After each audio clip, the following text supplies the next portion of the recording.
Challenge. Should I pray for the dead? Is it not it unbiblical? The practice is not just Catholic, and it is biblical. First, it is not only Catholics who pray for the dead. Many others also do. Further, prayer for the dead has been practiced by Jews since before the time of Christ and continues to be practiced by them today. In Scripture, Judah Maccabee and his men were retrieving the bodies of fallen comrades when they discovered the men who had fallen were wearing pagan amulets, and so they turned to prayer, praying that the sin which had been committed might be wholly blotted out.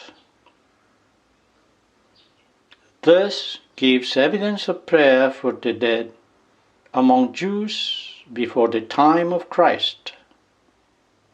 And Jews continue to pray for the dead today, particularly using a prayer known as the mourner Kaddish.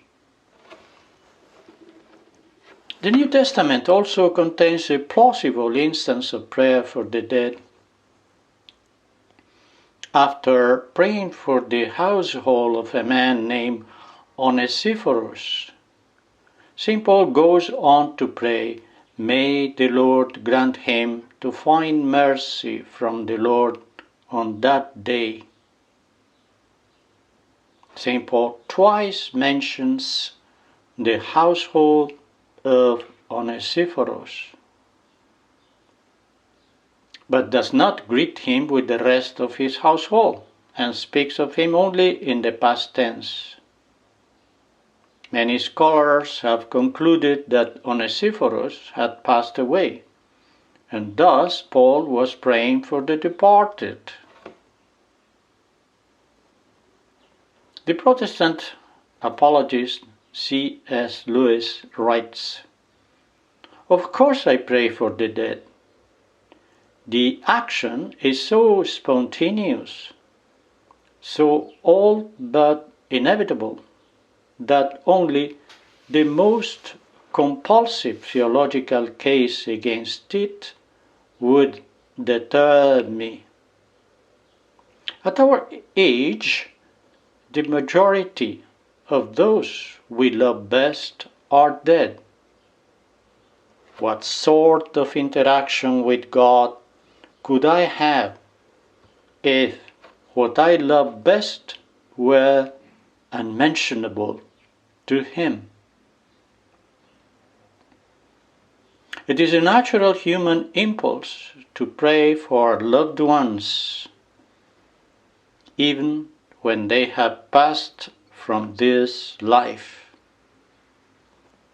Prayer for the souls in purgatory is a duty of charity, and in many cases also one of justice. The most valuable suffrage we can offer is the holy sacrifice of the Mass. The Mass can be applied for the deceased to satisfy for the temporal punishment due to their sins. With a mother's love, the Church has also established that the faithful can gain indulgences that are applicable to the deceased. These indulgences flow from the treasury of graces formed by the merits of Christ, Our Lady, and the saints. Personal penance offered as expiation for sins can also be offered for the deceased.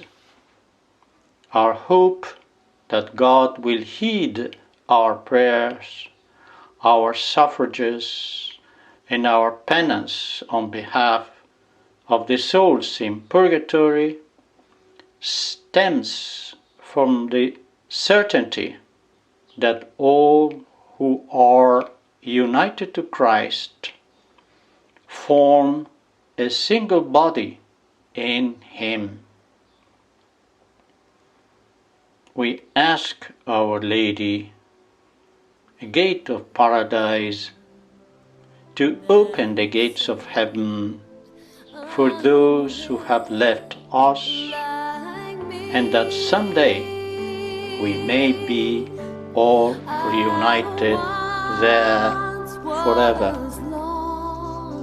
But now I'm found, was blind, but now I see.